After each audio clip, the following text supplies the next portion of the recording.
Não preciso de teoria pra saber o que é real. O hexágono me guia no silêncio natural.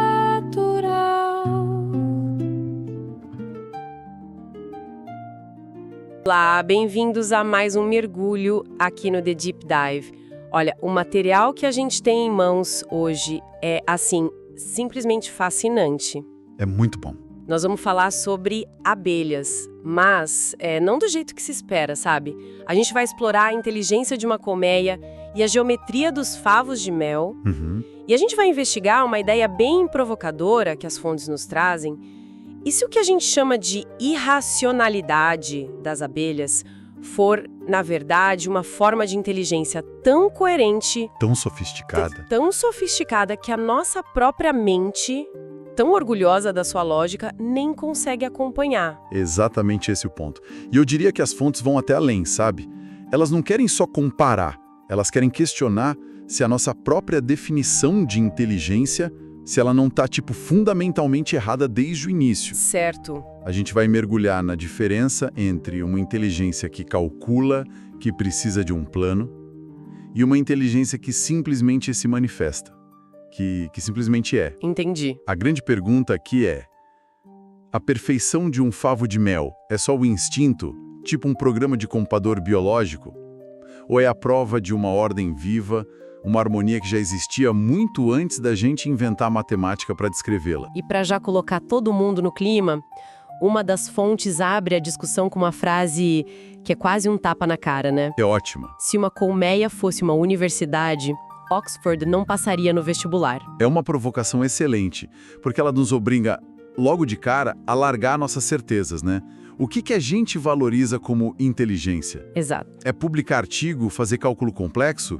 Ou é construir uma civilização perfeitamente funcional, autossustentável e em harmonia com o ambiente? Nossa. A colmeia faz o segundo, e sem uma única reunião de departamento. Ok, vamos analisar isso então. O primeiro ponto que as fontes exploram é assim, o nosso reflexo condicionado, sabe? A gente olha para um favo de mel com aquela perfeição toda e a primeira palavra que vem à mente é o quê? Instinto. Sempre. A gente diminui a coisa. Mas aí vem a ironia, que é deliciosa. As fontes dizem que se esse mesmo padrão hexagonal aparecesse num paper de uma universidade de ponta, sim. a gente daria um nome super complicado, tipo otimização espacial polinuclear. Ou geometria emergente de tensão homogênea.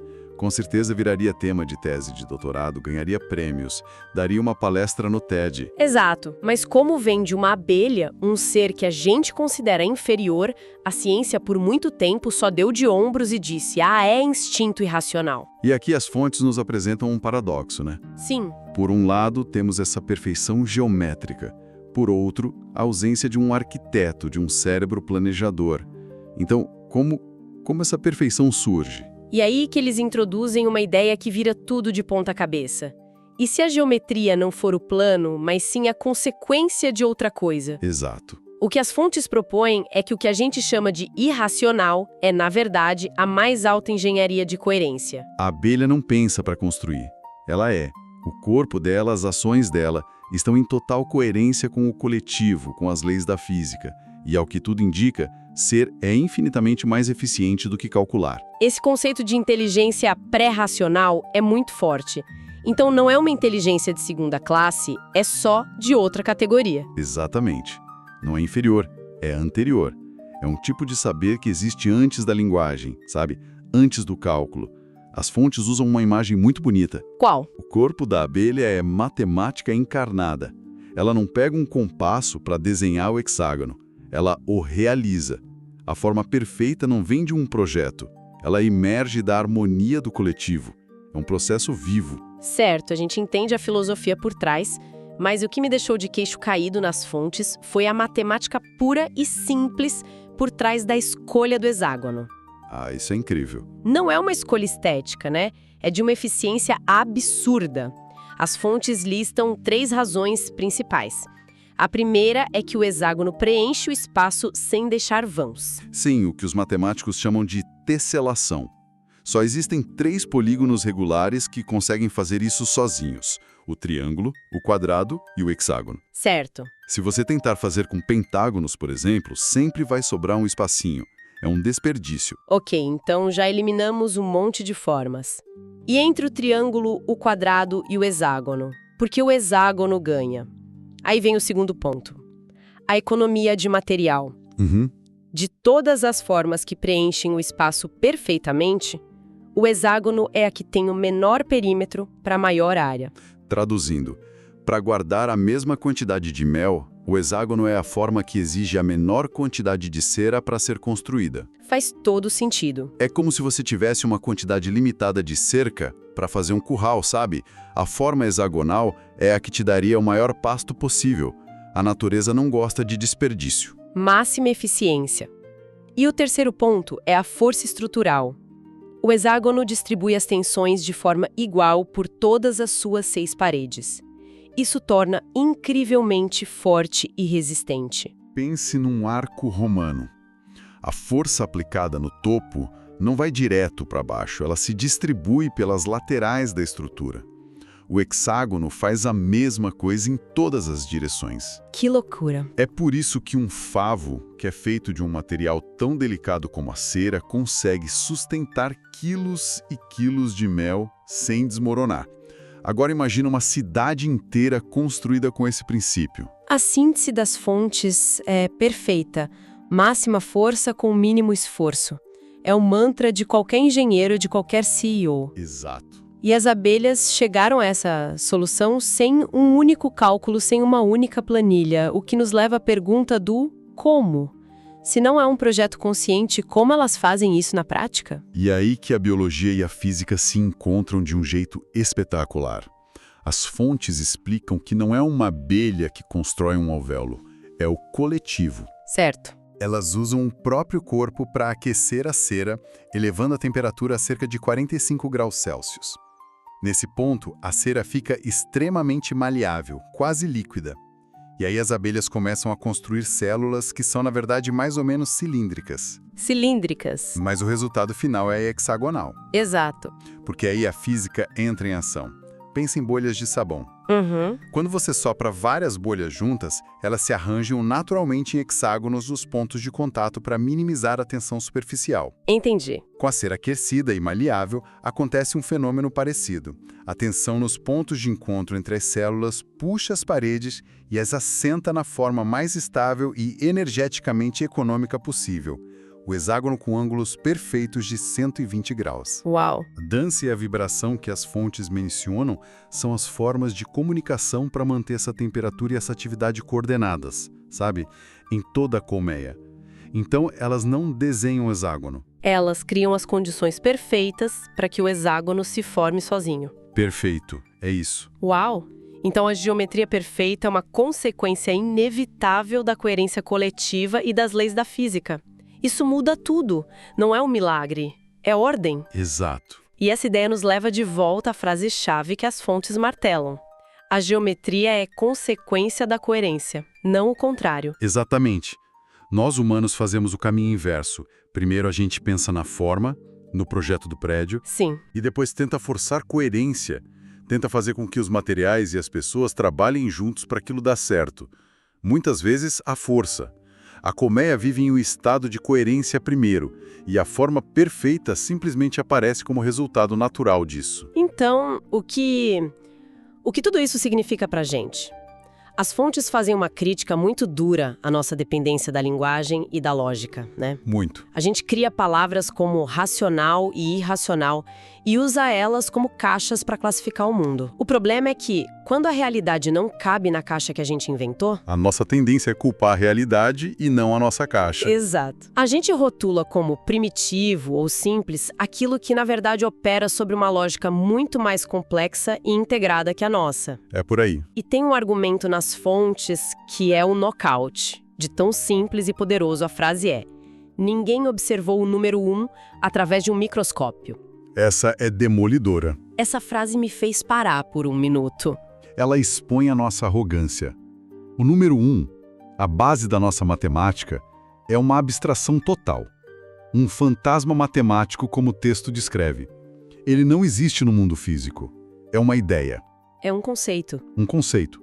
O favo de mel, por outro lado, é concreto. É real. Ele sustenta peso, armazena comida, resiste ao vento. Ele funciona. E nós que veneramos o fantasma, chamamos o que funciona de irracional. Isso levanta a questão de confundir um mapa com um território, né?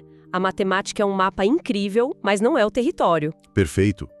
O hexágono existia e funcionava na natureza milhões de anos antes de um grego chamado Papos de Alexandria criar um teorema para provar matematicamente sua eficiência. Nossa, é verdade. As abelhas não precisaram esperar pela validação de um matemático. E é isso que as fontes chamam de erro descritivo. O problema não é a abelha ser irracional. É o nosso vocabulário ser pobre demais para descrever uma inteligência que não se baseia no pensamento linear. E isso nos leva à comparação final, que é quase uma comédia. Nós, os seres racionais, para construir nossos prédios, a gente precisa de plantas, cálculos, lasers, concreto armado, milhares de regras e inspeções. E ainda assim, eles têm defeitos, atrasam, desabam. Sem falar da burocracia, dos orçamentos estourados, do estresse, dos conflitos. Exato. Do outro lado, as abelhas. Elas constroem cidades perfeitas, estruturas suspensas com climatização controlada, propriedades antifúngicas totalmente autossustentáveis. Um organismo. E fazem isso em harmonia, sem estresse, sem comitês de aprovação. E a gente olha para essa obra-prima e ainda tem a coragem de chamá-las de irracionais. É um paradoxo gigantesco. E é aqui que as fontes nos apresentam outro conceito forte. Elas falam sobre a colmeia ser o resultado de um campo de coerência. Ok, campo de coerência é uma expressão forte, mas um pouco abstrata. As fontes explicam o que isso significa em termos práticos? A gente está falando de algo místico, de um campo de energia? Não necessariamente místico. A gente pode entender esse campo como a soma de todas as interações que acontecem na colmeia. É um campo químico, formado pelos feromônios, sabe? Certo. É um campo físico, com as vibrações e a temperatura constante, e é um campo comportamental, onde não existe um eu, uma abelha individual com um ego ou uma agenda própria que possa atrapalhar o objetivo do todo. A ausência de ego. A ausência de ego é a chave. A coerência é a ausência de ruído, de atrito. E é nesse ambiente sem atrito que a ordem perfeita emerge. A ausência de ruído. O que nos leva à citação mais afiada e provocadora de todo o material. Essa é a melhor. Se as abelhas fossem capazes de pensar sobre hexágonos, parariam de construí-los. Essa frase é desconfortável, não é? Porque ela ataca o que a gente mais valoriza em nós mesmos, a capacidade de pensar. Totalmente. A ideia é que o ato de pensar sobre a coisa, analisar, comparar, duvidar, se preocupar com a opinião da outra abelha... Isso criaria o atrito. Criaria o atrito, o ruído que impede a ação perfeita. O pensamento cria uma distância entre quem age e a ação. A coerência é a ação direta, sem intermediários. A mente, segundo essa lógica, é um atraso. O que nos leva à conclusão filosófica mais radical das fontes. Talvez, na ordem do universo, a hierarquia seja coerência é maior que pensamento. Uau! O pensamento, da forma como o praticamos, cheio de ansiedade e ego, seria um degrau abaixo. É uma perspectiva que vira nosso mundo de cabeça para baixo. Totalmente. As fontes encerram essa análise descrevendo a colmeia Não como uma estrutura de cera, mas como uma catedral de ouro vivo, uma entidade pulsante, onde cada parte sabe o que fazer, não porque leu um manual, Sim, mas porque pertence a um todo coerente. exatamente. Então, fazendo uma síntese de tudo que a gente discutiu aqui, fica claro que a inteligência não é uma coisa só. Ela não se resume à nossa lógica e à nossa linguagem. Não mesmo. Existe uma inteligência viva, pulsante na natureza, que se manifesta em forma de coerência. E que a forma perfeita, como o hexágono, não é o resultado de um plano brilhante, mas a consequência natural de um estado de harmonia. A eficiência e a beleza não são projetadas, elas emergem. Elas emergem da coerência do sistema. E a mensagem final que fica, martelada pelas fontes, é poderosa. A forma é consequência da coerência. A mente atrasa, o corpo realiza. E isso talvez nos deixe com uma pergunta final para a reflexão.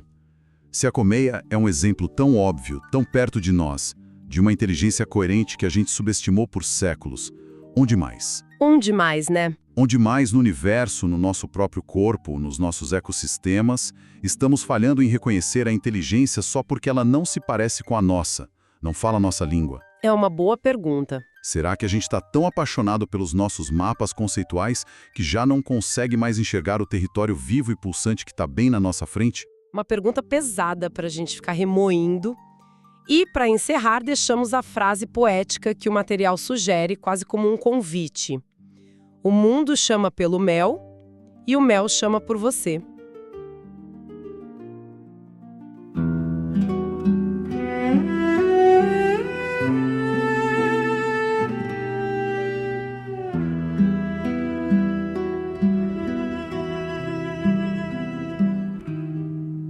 Não preciso de teoria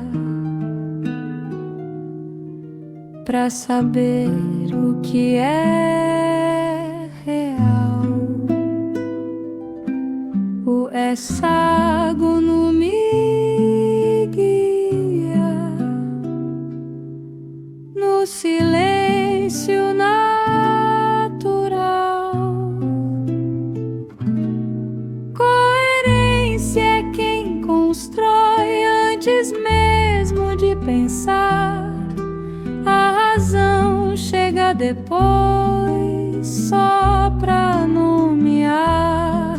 Coerência é quem constrói antes mesmo de pensar. A razão chega depois, só pra nomear.